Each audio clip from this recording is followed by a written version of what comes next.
The handshake website. Yeah, I'm ready. I was just about to get started. We're about 5 minutes after 11. I'm going to go ahead and start. And if people keep joining, that's totally fine. So welcome, everyone. My name is Nicole Pierce. I'm the Assistant Director at Kennesaw State within the School of Accountancy. We have two wonderful guests that will be presenting with us today. Nikail Clarich from Smith & Howard. She's the campus recruiting manager. Just recruiter. Just campus recruiter. Okay. Well, no, just recruiter. It's a very lackluster title, but it's okay. Titles are not important. And then we have Florence Holland from the AICPA. She is the lead manager of pipeline initiatives. And I've gotten the wonderful experience to work with Florence over the past couple of years. So I'm so glad that we have them. Just so you guys know, I will be the moderator for today. So I encourage all of you guys to use the raise your hand function in Teams and also the chat function to just give any thoughts or any suggestions or questions that you have. Feel free to add those anytime. I will try to insert our questions as we go along. Also, if you want to put something anonymously, you can message me privately through Teams, and I will be happy to take that as well. Just a side note, we are recording this presentation, so just so FYI, everybody knows. And then lastly, I just want to thank you all for coming. And if y'all need anything throughout the thing, just please let me know. So without further ado, I'm going to let Florence take it over from here. Yes, well, good morning to everyone. Again, as Nicole said, my name is Florence Holland.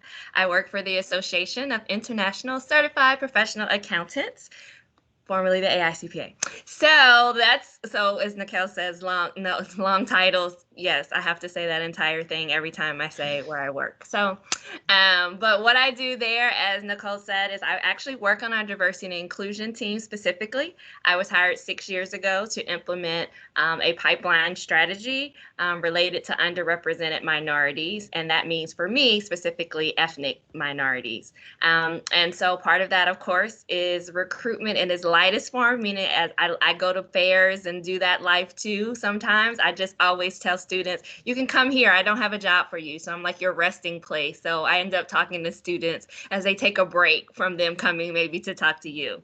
In my prior life, I worked at Auburn University in that diversity and multicultural affairs office and the College of Sciences and Mathematics there. So again, I know the recruiting life, know what it is to go to fairs and try to recruit people in that realm related to coming to Auburn. And so I do still live in Auburn, Alabama. I'm based in our Durham, North Carolina office, but I reside in Auburn, Alabama. So we're going to start and kick off, of course, as Nicole said, we do want this to be a conversation. So unlike many Zooms you've probably been on lately, we don't have any slides. So that's like I don't know if that's for claps or it's like, what kind of presentation is going to be? But that's part of even the conversation. And that's truly what I kick off with, like the purpose. Like, what are you trying to accomplish by doing the virtual event, webinar, career fair, whatever that is? I say that because particularly when COVID hit in March, people were ending up canceling events because they couldn't do it in person. And then they're like, oh, we'll do it online. Oh, we'll go on Zoom. Oh, we'll go on webcast. And everything is not meant for a webcast. Everything is not meant for a webinar. It was like, I guess we were competing to see how many things we could all get up online to seem like we're relevant, I guess. But some things I attended, yes, I was off camera because I was like, oh my gosh, I can't believe I'm sitting in this thing, right? Or, oh my God, what is the purpose of this? And even in the diversity and inclusion space, now with all that has happened with social unrest, people are like, okay, we want you to do a presentation. And I'm like, is this the very first time your company is talking about diversity and inclusion? And they may say yes. And I'm like, do you really realize that the best conversation around diversity and inclusion is for people to have a conversation? So like I'm talking to one firm right now and they want to do a webcast for 1,200 people on unconscious bias. And I'm like, yeah, let me tell you, I'll do it, but it's not going to meet your goals.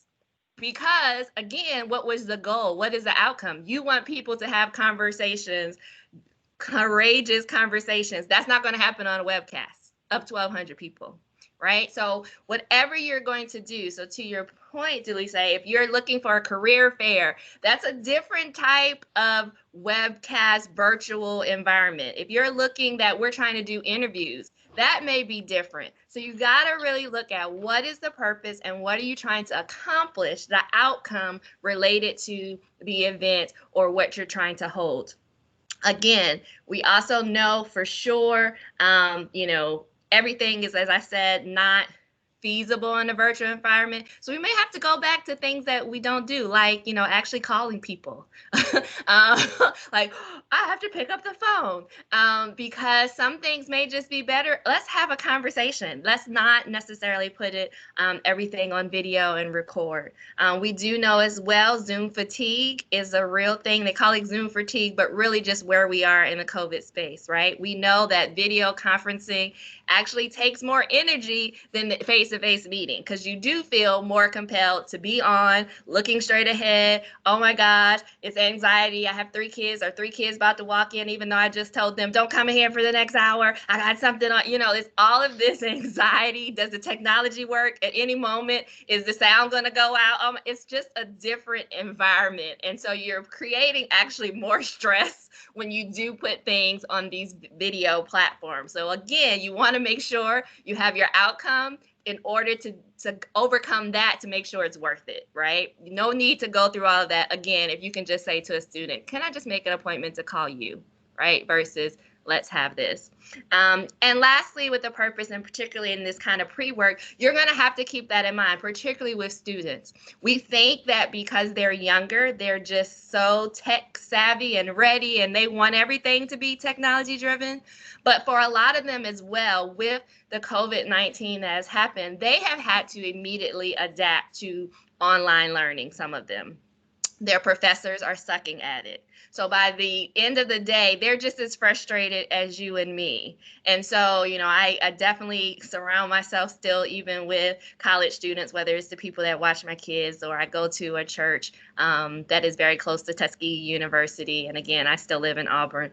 And you would understand how frustrated they are too by this, right? Like, I just sat on a Zoom for an hour and it was pointless. Oh my gosh, my professor, he put up a bunch of slides for an hour and all he did was talk through the slides. I really wish I could go back to class. And to Nicole's point, several universities are going back, supposedly, but I'm pretty sure within weeks or days of going back, some of those are going to shut down. So if you're planning, you want to be mindful in that pre-work process of thinking, is this a good time for students? Would they have been in sessions all day related to school? Again, is this the best type of platform when they may have been doing that all along? How can I make it, yes, more interesting as I can related to the recruitment event? Or is the recruitment event good or bad on something that's not purely recruiting? It's just to get them in the room on a different topic around mental health or how to do virtual, webinars or webcasts. But through that, obviously, they're going to meet me and they'll know that my company is with that. So you got to be really creative in some way, but also purposeful. And so I just want to emphasize that again. I see it. There are webinars all day long, and I register for quite a few of them, and I don't attend all of them either, right? But some of that is because I'm like, oh my gosh, this is my 4th one today. I can't do it. I just can't do it. The last one I went to them seemed really pointless. I think they're just putting up stuff just to put up stuff. And you don't want to be seen as that in the space. So be strategic, make sure it fits into your purpose, make sure it fits into your overall recruitment plan, and that you're not just putting it online just for the sake of saying, we put it online. So I'm gonna turn over to Nikail. So say you've already done all that, you're for sure this is purposeful. Yes, it's part of our strategy. And then Nikail will tell you, I see your hand, Dulce. You can ask, yes. Is that your hand to be raised or you're high-fiving me? No, hand raised. It's a question. It's both actually. Go ahead. High five too. Question. So I was looking on the Handshake website and they have like a little tutorial thing. Needless to say, this is our first time ever doing this kind of thing. And then it said you could do a group one and then you could schedule these one-on-one kind of things, right? Mm-hmm. do you suggest a mixture? And how do we get the one-on-ones? Is it the kids will line up and say, I want an appointment with CLA in Atlanta, or how does that work? Do you I know? can take this one, Oh, okay. Florence. Oh, or Nikail, go either way. Go ahead. Yeah, so I've actually been in touch specifically with Ryan, Sherry, and Matthias at is it the Career Development Center? I can't remember. When I started with KSU, it was Career Services. Career Planning and Development. Career Planning and Development. And they're actually going to be able to tell you how it's going to work, because some of the schools are doing it a little bit differently. Okay. So I would highly recommend reaching out to Sherry. She's relatively new, so if you don't know her, reach out to Ryan Whitsfield, Anna Beta, or Robin, whoever there that you know, and they'll put you in touch with the right person, and they'll be able to walk you through that.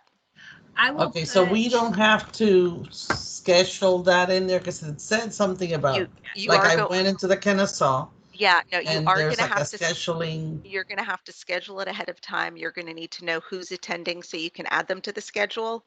That's very specific to Handshake, and I want to try to keep this conversation a little bit more broad, but the people at that Career Planning and Development Center will absolutely be able to walk you through what you need to do for Handshake.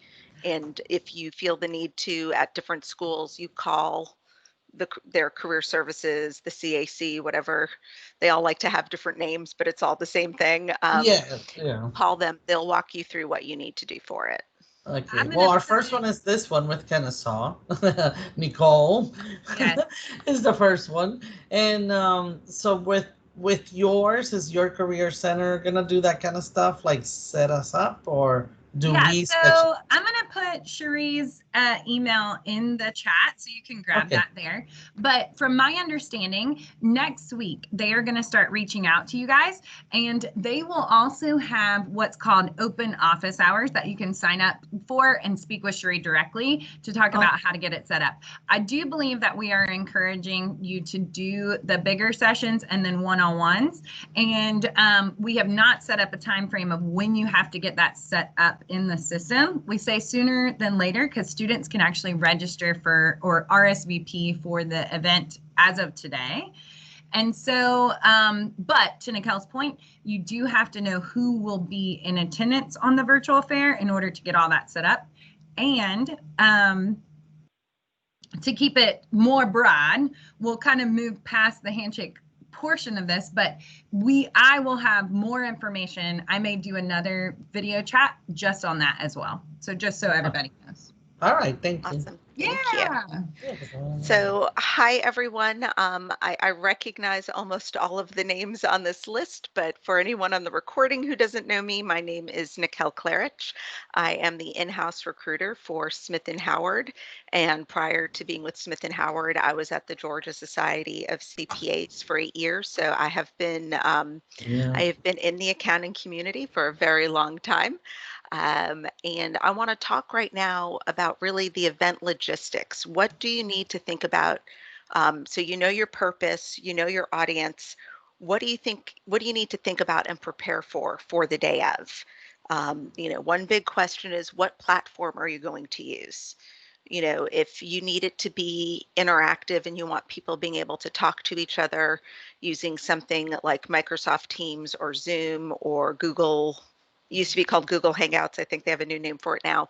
Those are going to be very good. If you want it to be a presentation where people can write in questions, but you don't really want that back and forth interaction, you can set up Zoom to do it that way. I think WebEx is a little bit more geared for something like that. So you want to think about which platform you're going to use. While you're giving the presentation, you do want to be mindful of your surroundings, right? So are you doing it from your office or from your home? Are you doing it in a place where it's going to be noisy? Can you find a place where it's going to be a little more quiet? I chose to do this one today from home because I knew it wasn't going to be too crazy here. And I know that a lot of the people who are attending are also working parents. And if something did happen, y'all are going to be very understanding.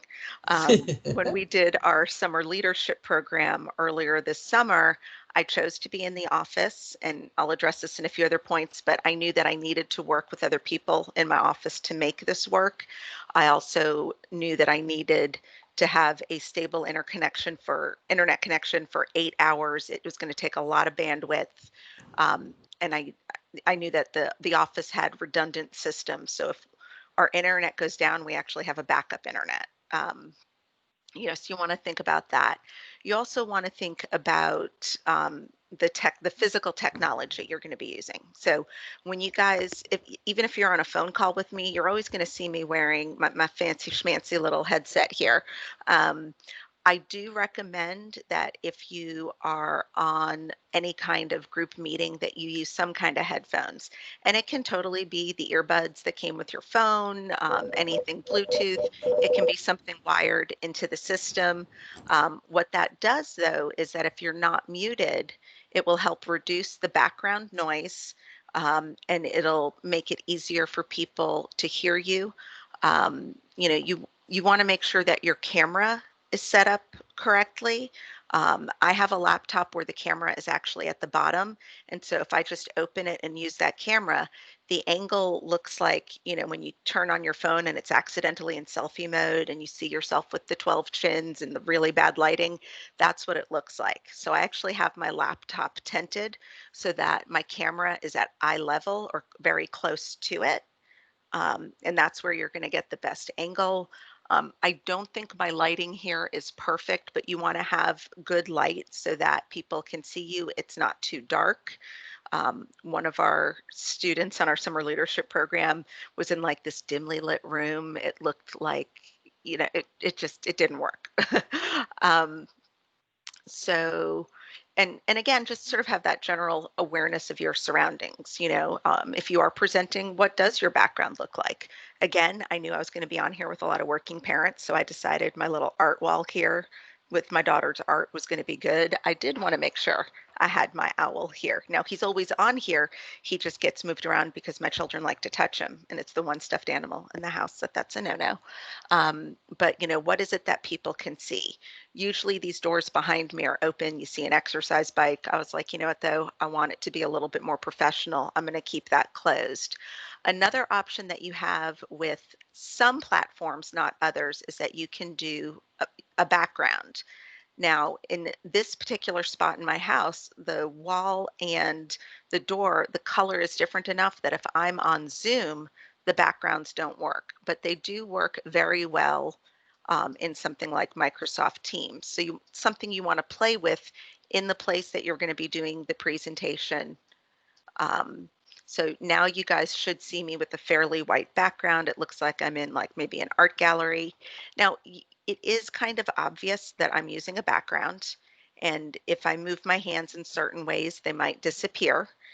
So that's something to be aware of. But if you know that you're someplace where you're not going to be able to do anything with what's behind you, doing something like this may be a better option. It's less cluttered.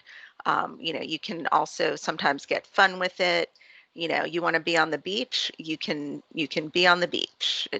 That did not take. Let's try that again. It's also good to have it set up beforehand.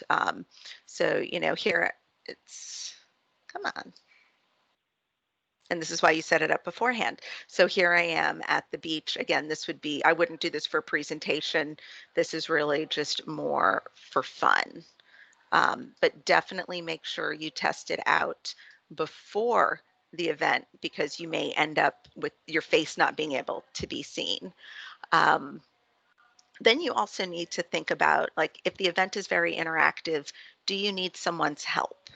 So, if you're going to be doing something where you're doing most of the speaking or you have to keep the speakers on track, but you also know that you're going to be breaking people out into breakout rooms. I know that Zoom has the capability. I think Teams does, not sure about WebEx, but, so when I did an event, I had someone else who was responsible for breaking people out into rooms, who was responsible for answering technical questions. And I had a third person whose job it was to make sure that the platform was up and running, to make sure that she hit record when we started a session, stopped recording during the breaks. And I'm not saying that's something you have to have, but if you're doing a big event with a lot of moving pieces, ask yourself, is that something that's going to make your life easier? Um, Absolutely do a run through with your speakers if you have a lot. We got together yesterday and ran through to make sure we were covering all of the topics. But, again, if you're doing something like a summer leadership program, which I know a lot of you do, and people are coming in just for a half hour or hour, you want to make sure that they know the parts they're supposed to have, when they're supposed to come in. I developed a script for mine, and I kid you not, it is minute by minute. It was 3 pages long, but it told people, you were supposed to log in at 9:05 because you're speaking at 9:15, and it, who is supposed to be muting all of the lines, and doing things like that. So having a script, even if it's not that detailed, is going to be really helpful with the flow of events. You can also use it because it has those times on there to see exactly how far behind are you. There were definitely times where I was like, oh my God, we only have 10 minutes left. And then I looked at the script and realized I did my math wrong. We had 30. Decide whether or not you want to record the event. If you are not sure, I say err on the side of recording it, because you can record it and then never do anything with the recording. But if you do something and then afterwards one of your partners says, wow, I wasn't able to make it, I can't wait to watch it later, and you didn't record it, well, there's nothing you can do. If you are doing something that's more than just people in your firm or your company and you're recording, make sure that as part of the registration process, you have the correct disclaimers of, hey, we're going to be recording, by signing up, you agree to be on video. And I'm sure better legalese is out there for you to use. And then the best piece of advice I can give anyone doing any kind of virtual call, whether you are giving a presentation, if you're watching a presentation, but you're on video, you're doing a one-on-one call, wear pants. And you're going to laugh at this, but every day I get up, I'm wearing jeans today, just like I would if I was in the office today. Wear pants, because you never know when something's going to happen. You have to jump up. Maybe you spill water on your lap and you jump up as just a reaction. If you're someone who has kids at home and all of a sudden you hear that I'm in pain cry, not the I'm screaming for the sake of screaming cry, and you have to jump up. Last summer, before everything had to be virtual, we did an interview with a student who was at a college not so close to us, and I knew that the student didn't have a car. I did not want to make him take the bus all the way to Atlanta for what was going to be an hour-long interview. So I convinced my partners to let it be a video interview. His hair was perfectly coiffed. He had on a nice suit jacket, a nice tie. His shirt had clearly been pressed. And at one point during the video, he crossed his leg and you could see that he was wearing basketball shorts. Now, they all laughed about it. He did get the job with us. He got the internship and he's now working for us full time, but that's because the folks that were interviewing him had a sense of humor about it, right? I could totally see someone being turned off by that. So the other reason to really dress for what you're doing, even if you're at home, throughout quarantine and this entire period, I've been full-time working from home. I have gotten dressed every morning because it gets me in the zone for what I need to do. If I know that I'm going to be spending the day typing something up, I'm not going to necessarily care as much about what shirt I'm wearing. But, for today, I was like, ooh, I'm going to wear my new shirt with the polka dots because I'm dressing for my day. Does anybody have any questions about? You do have a hand raised. Dulce, yes. I tell you, I have all the questions. Sorry. No, I'm sorry. Have you I really ever want been pick to an your event brain. with me? So supposedly, I guess, we're signed up to do it on Handshake, I guess, because we signed up through Handshake, and I guess that's how it's going to work, right? For Um, Kennesaw, yes. As far as I know, Auburn, UGA, Georgia State, Georgia College, and North Georgia will also be doing theirs on Handshake. right. So normally we send 2 or 3 people, let's say, right? To a fair, right? 2 or 3 people, maybe 4, and they mingle and talk to the students. How do you do it when it's virtual? I mean, do I tell the 3 people to show up and all be in one office, or is it how you're talking about? I You're each I mean, I think it assume thing, depends on how you collaborate best. I know that my people are going to be wherever they are, whether that's home, office, beach house, library, I don't even know if libraries are open right now. They're going to be I where don't they think. are. So it really, again, it depends on your needs. For the event, for our summer leadership program, I knew that Kristen and I were going to have to talk quickly. I knew that I needed Misty to be running everything. We were all socially distanced in our 14-person conference room, and it was the 3 of us. We had full monitor setups. But I think it's, if you're the kind of people who feel like you need to talk about the students like really quickly and say, oh, you go talk to this one, you go talk to that one, you might be better off all being in the same room. But you have to keep in mind that if you're in the same room, everybody has to have a headset. Otherwise, there's going to be a lot of feedback, there's going to be a lot of echoing, and you want to avoid that. Okay. Were there any other questions on logistics? What do you do about the trinkets? Like, that's a big thing at the No fair. It's trinkets. like, oh my God, we go around and pick up the owl or the whatever. I mean, do you try to mail it to them after, or do you do anything like that, or is it a? I think it's Oh, up to you. I Yeah. actually, in some cases, I was doing a high school session, and I am, because I just did it yesterday, sending additional things. It's like a follow up to what I was saying for them, particularly because I was saying, we have resources, we really care about you, we're interested in sharing. Also, because they don't normally get mail, so I think it would be like exciting to them. But of course, that's a whole bandwidth thing that I think internally you'd have to decide in terms of how you're getting addresses and if you want to send stuff. But for that group, it was small enough that I'm like, yeah, I definitely want to follow up with you, just like I would elsewhere. But now it's going to come with a prize, quote, a trinket, a tchotchke, whatever you call it, because I wasn't there in person where I wouldn't normally have brought it. So that's what I'm doing in relation to that. I don't know, Nikail, what are you guys doing? I know you do.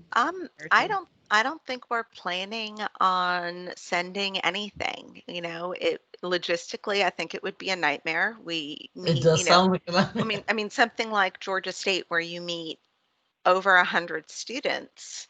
Do you want to stuff 100 envelopes and send them out? Because I don't, and I don't have an HR intern or a recruiting intern to take care of that. So um, maybe you want to send stuff to the students that you're really interested in and you want to interview. Hopefully their address is on their resume. If not, you can always email them and ask them for it. And I think in general, whether or not you're going to be sending people things depends on what you're doing. We did send things to people for our leadership program. We sent them something ahead of time. We told them we were sending them materials for the conference when really we were sending them swag, but we didn't want them to know they were getting swag. So.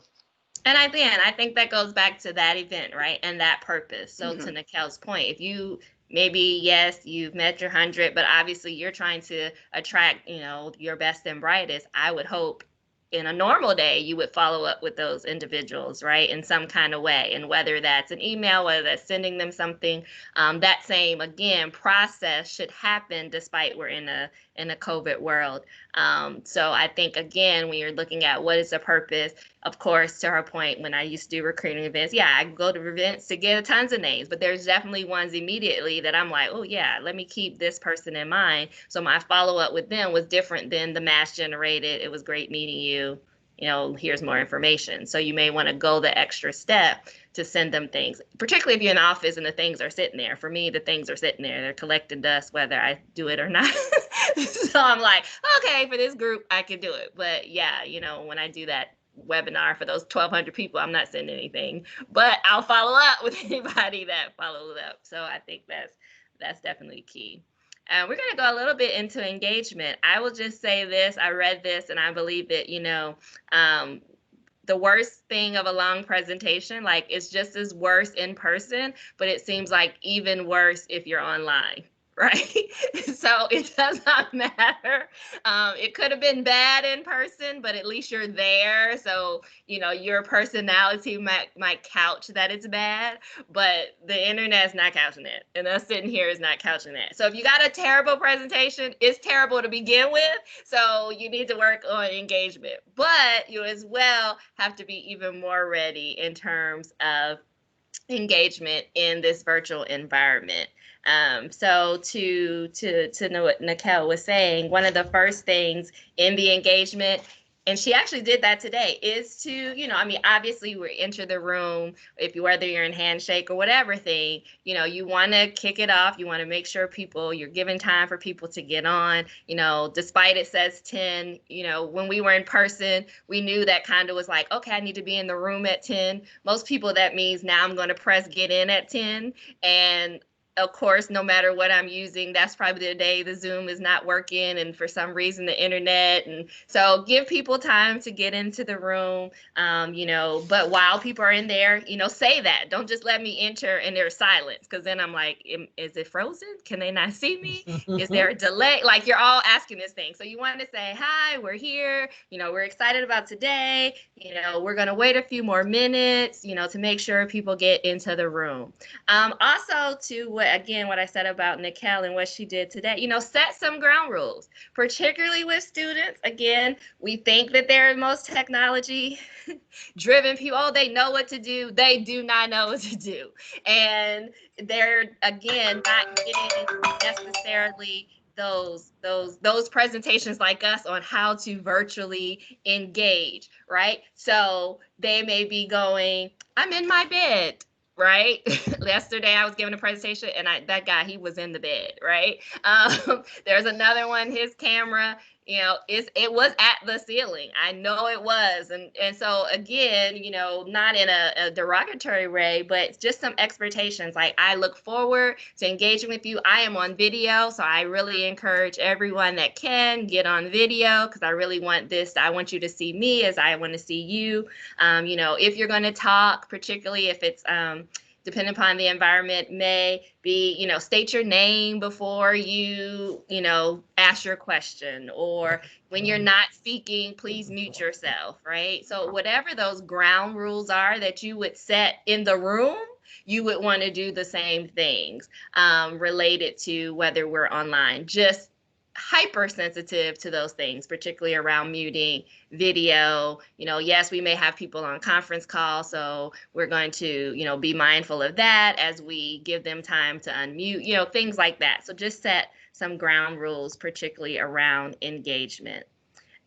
Also, the big thing I talked about, the long, boring presentation. I mean, the key, and as you all should know by now, you all deal with students, authenticity, being authentic, being yourself, being real, however you want to break it down, the big word or to the being real, it will still come through on the computer. So again, that's what you want to emphasize. Even if you're like, hey, this is our first time trying to do this, work with us, we're excited. We want to try this new platform because we're engaging you. Say that up front, right? I mean, again, some of the most forgiving people are students. That's why when at my firm, well, of course, the AICPA, for instance, we're hiring an internal D&I person. Everybody's like, oh, Florence, you should, do it. And I was like, no, because I like students. I don't like adults, right? But because students are forgiving and they really are, it doesn't take a lot, good or bad, to impress them. If you show that you're truly genuine and you're real with them and care about them,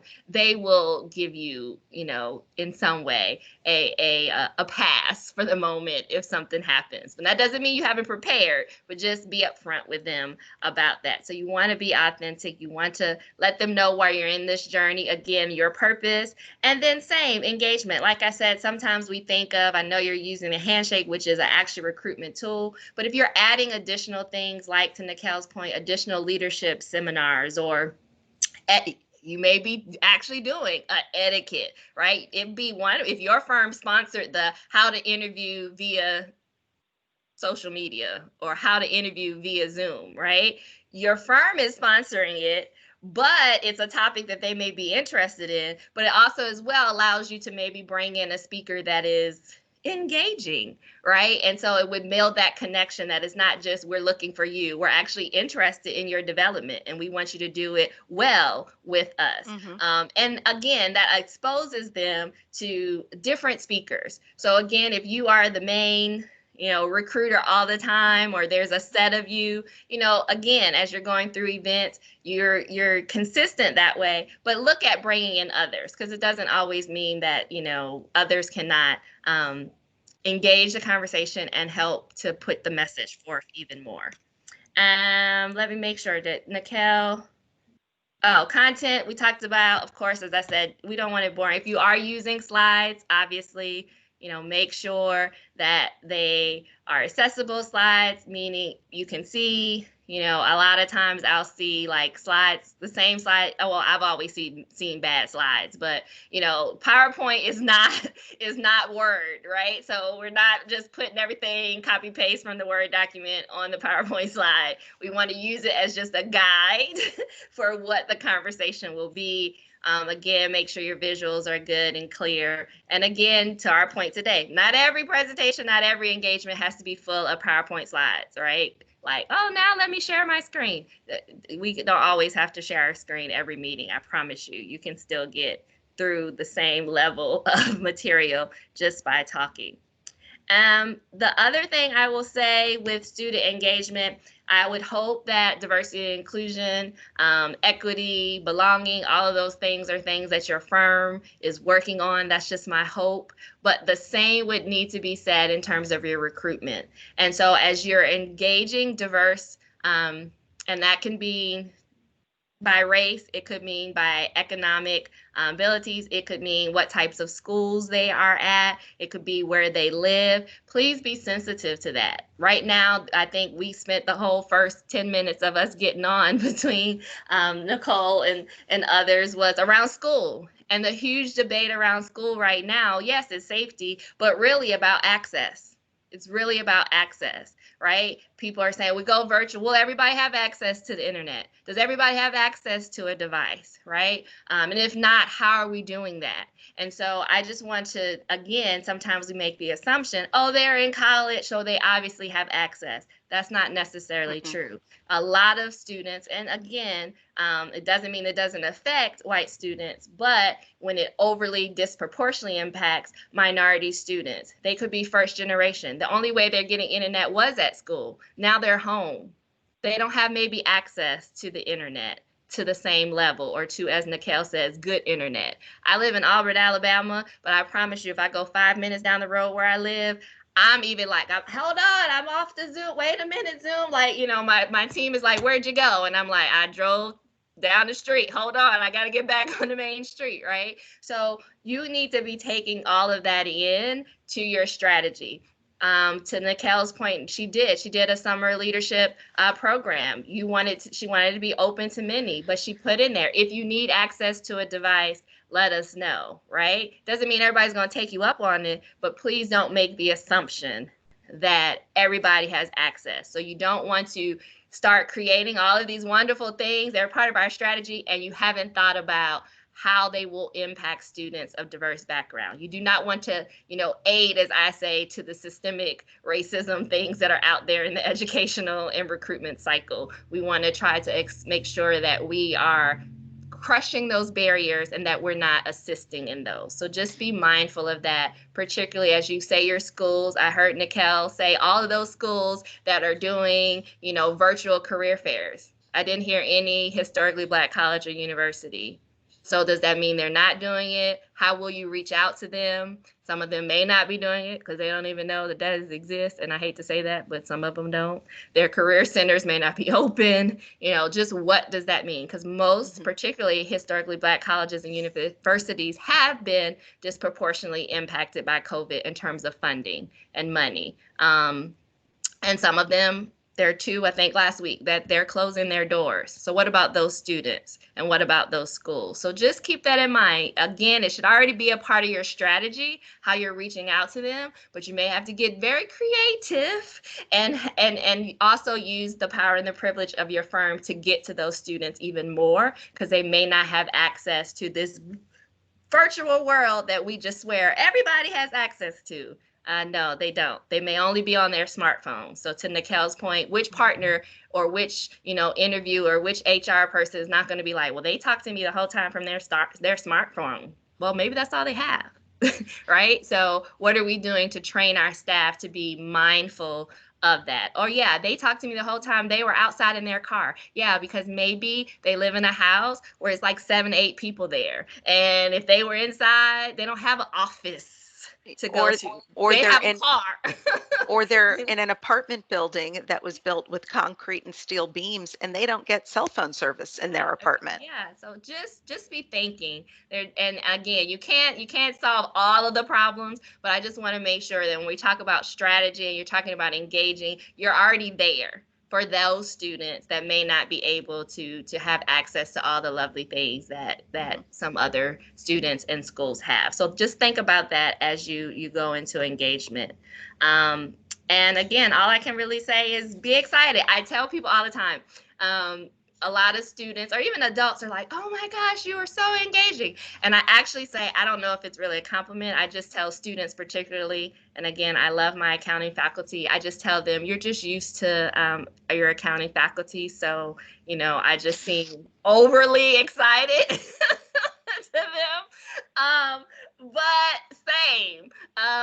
If you're excited about what you're talking about, again, people ask me all the time, you must be an extrovert. I'm really not. Like, this is draining. And when I get off this call, I will sit on my couch and be like, oh my God. But to anybody else that sees me present, they would never know that, because I just have to exude that. Because if I'm passionate about what I'm talking about, then that's going to come through. Again, that's going to help with you being authentic. So if it's your firm, and I know you've been there, most of you have been here at your firms for years now, you got to be passionate about it. You're still there. They're paying you.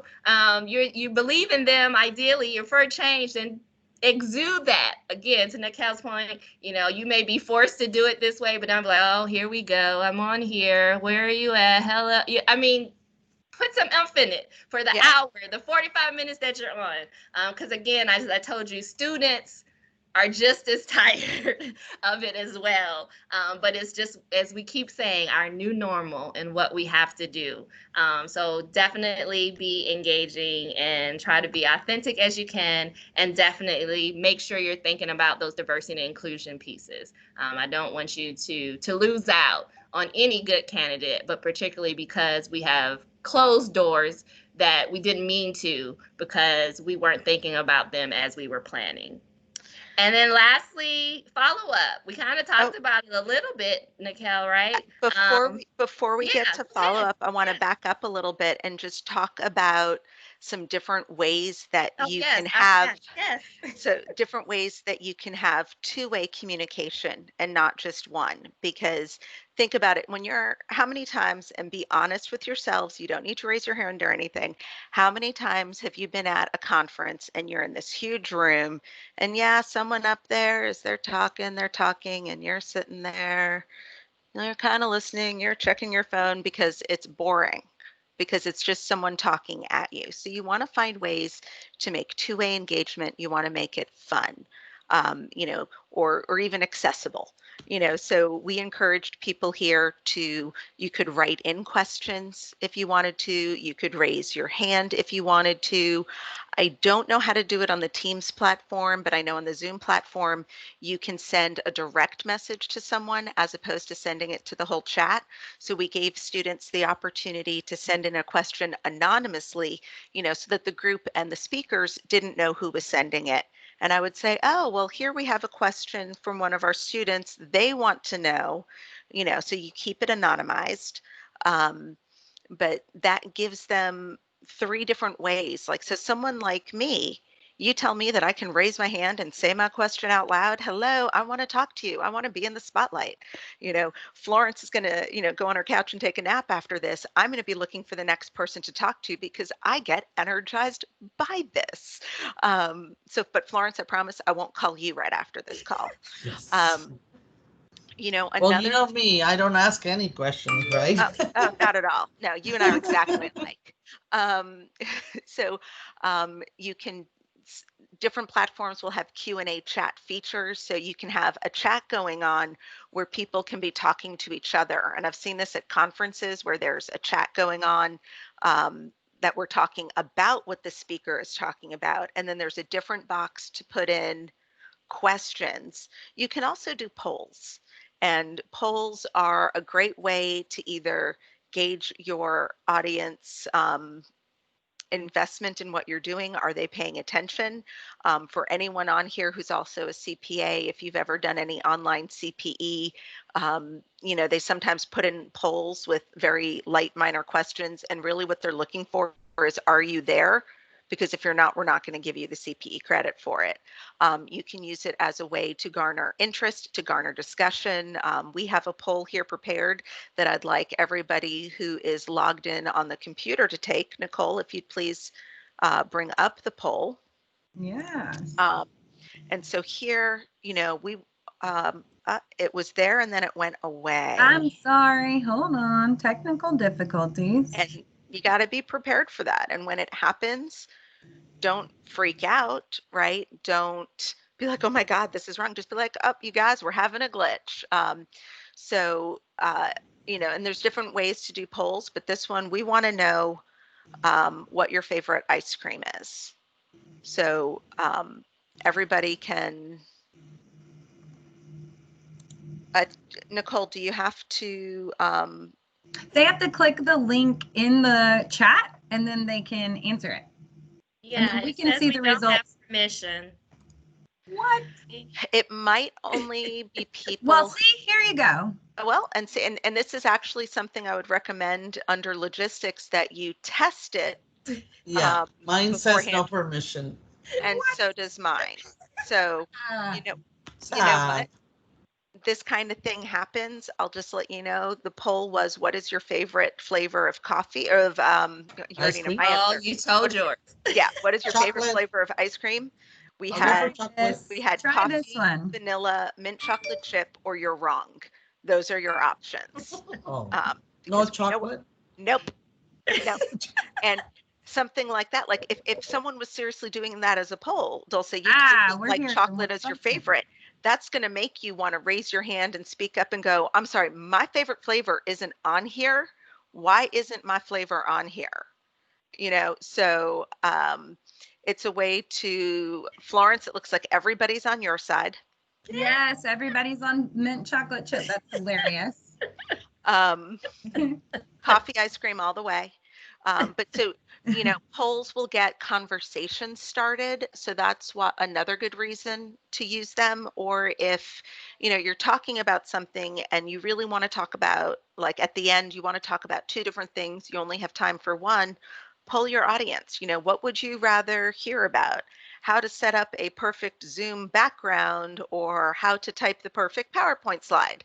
We only have time to do one. You could go with majority rules on something like that.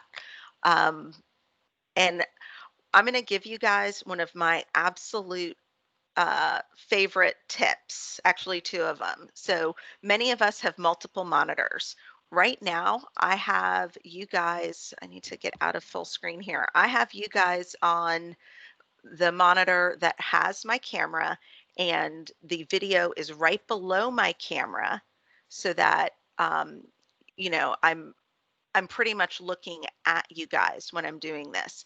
If I had my, I'm just going to drag it up here. If I have my Microsoft Teams on one of my other monitors and I still want to look at you and I want to feel like I'm talking to you, I'm still looking at you right now. But for you guys, it looks like I'm looking off into outer space. So you want to keep it next to your camera. And if you really want to be engaging with someone, like, so right now, where my camera is, I'm looking at Florence, and, you know, you can see that I'm not looking dead center, but to me, I'm looking at her. If you want to give people the feeling that you are engaging with them, that you are talking to them, instead of looking at them on your screen, look into your camera, because right now I am looking into my camera and you feel like I am looking you in the eye and I am talking to you and you alone. Now, if you do that the entire time, it might seem a little creepy. Just like if you are in an interview, eye contact is important. But if you sit there and you stare at the person, it's going to feel creepy. You know, in a conversation, it's natural that you're going to be talking and you're going to say, "Oh, what was that? Oh, yeah, it was this." You know, you want to make it as natural as possible, but at the same time, you know, looking at or near the camera is better. And when you want to make that eye contact, when you want to make that point, you look into the camera. When I realized that one, I just got really excited. So that's my favorite little sort of tip and trick. And then just really quickly, if you're doing something longer than an hour, you want to keep rotating the content. You do not want to do 4 hours of Nikail talking. I promise you, even with as fun as I am, you do not want to hear me talk for 4 hours straight. Maybe some of you do, and that's okay. But you want to change up speakers. You can do panels for part of it. You can have a speaker for part of it. You can interject short videos. You can do breakout groups. And you also want to make sure that if it's longer than an hour, that you put in breaks, whether it's 5-minute bio breaks or it's a 15-minute break for people to stretch, give people meal breaks. You want to incorporate those because, again, being on video for hours on end, you get that fatigue. So, Nikail, we're running Yes. short on time. We wanted to talk about follow-up, but we've got an awesome question as well in the chat. So, in conclusion, do you recommend that recruiters engage with all types of personalities on virtual platforms? Example, maybe easier for a shy, introverted student to be overlooked in a Zoom breakout session than an extrovert that would shine. So what I think you can do in cases like this, you may have, even in a breakout session, several people, and yes, the extroverts, the chatty Cathys, the Nikails, like maybe the Dulces, right? We're going to be the ones, I know, shocking. We're going to be the ones who are going to tend to dominate the conversation. That's where it's awesome to be able to pull someone into a virtual room one-on-one and talk to them, you know, and it depends on what you're doing. You don't have to have everything be a Zoom or a Teams meetup. You can just do one-on-one phone calls with people. You can get on something with a chat, and you can do a typed chat with people. You know, you can even do a group chat. So if anyone here participated in, I'm pretty sure Kate participated in the Meet the Firms that Georgia Southern did back in June. The way that platform worked is you came into a chat room and you could type to each other, but you could pull people into a one-on-one room where you could either keep typing or you could do a video. And it gave students and the individual the option to do one or the other. So there's all kinds of ways that you can engage. And if you see someone's not talking and you don't know if it's because they're a dud or maybe they're just shy, find an opportunity to talk with them one-on-one, even if it's after the event. Yeah, and I think though, good or bad, which is why I say about students and why they're so frustrated with some of their professors, but the same in the virtual world. You know, as a teacher, I'm trained by, to teach. and I teach math, so nobody is overly excited about math class, right? So there are things that we do, right? So polling is like something you can do. Using the annotation in Zoom is what you can do. Like yesterday, I did a presentation, and it was like just one word short answers, and it allows students to not have to have the perfect question, right? It just allowed them, and it was basically I was showing pictures about something, and I was like, what's the first thing that comes to mind? And they just, were ticking off. Same as I used to in the classroom, as I tell people, even when I teach in public, I used to tell people, I have no problem calling on people. I call it my reach out and touch. I don't know why in Zoom we feel that we can't call on people. If they join the meeting, we can call on you. Now, whether they, answer or not, that may work. But if you say that up front, that I'm really trying to make this engaging, interactive, and inclusive, and I want to make sure others are involved, that I may call on you. That's something to do as well. So Florence, what I call that is I usually let people know at the beginning that this is going to be interactive. And if people don't volunteer and raise their hand, they're going to be voluntold. Yes, And absolutely. I will, and if people here hadn't started asking questions, Natasha, I know you're listening. You were going to be the one I was going to pick on because I haven't seen you in a while and I miss you. Oh my gosh. And then lastly, I will say in the virtual world as well, and this is part of what I said would be my big aha. We're not used to silence in the virtual world. And as teachers, we're taught to give think time. And in the virtual world, you're giving think time, but you're also giving time for people to type. You're also giving time for people, right? And so we're typically like, we ask the question and we're like, okay. And we take the very first person who responds, and then we're like, okay, next. What you did, and there's a times even as I'm typing, I'm like, well, delete, because now you've already moved on. So we have to as well become very comfortable with silence in the room. And again, silence from the standpoint, and I'm going to wait so that multiple people have a chance to respond. Because again, you don't want to just be purely silent, because then people think, did my internet go out? Are we on froze? But you want to let people know we're giving time for others to engage and be included in the conversation, and not the person that just had something to say immediately and can type the fastest and is very comfortable with this platform. So we, again, even inclusive in that of understanding, we have to give time to think. We have to give time for the people that may not be comfortable in the platform to even figure out, well, where is the chat thing? I know she said, right? We need to give time. And in the virtual world, we're trying to do it just as quick and fast. And it doesn't always happen. So that's another way to show inclusive-ness to the person that may be shy and maybe, oh, it's going to take me a little longer. Well, at least I know that presenter is going to wait for me. But then, of course, use everything. Use everything that's in the platform. Again, if this is something that you're going to be using, whatever that platform may be, good or bad, you have to take some YouTube videos. You may have to Nikail's point, reach out to the person that knows that platform, because if that's going to be your main source of how to get in touch with people, you want to know what it can do in the vast majority. Like in Zoom, a lot of people have been using Zoom, but depending upon which Zoom package you have, the more you can do with it. And so you want to know, how do you create breakout rooms, right? How can you use annotation? How can you use the whiteboard feature? How can you use the Q&A feature? How can you use the poll? Like, all of that is in there, and you want to be sure that you have some knowledge, or to Nikail's point, you have somebody IT that can be in the room with you or on the call that can do that for you. And lastly, I think we were just talking about follow-up, but we kind of touched on that. I mean, any event, you follow up, I hope, at some level. I know right now on LinkedIn, there's a lot of student and young professionals that comment on recruiters and the length of time it takes for them to hear from people. And so I would say in this virtual world, and even in the regular world, even if it's just thank you, this is where we are in the process. To Nikail's point, if you have that 1 or 2 or 5 or 10, however many that is just really on your radar, that's like, wow, reach out to them.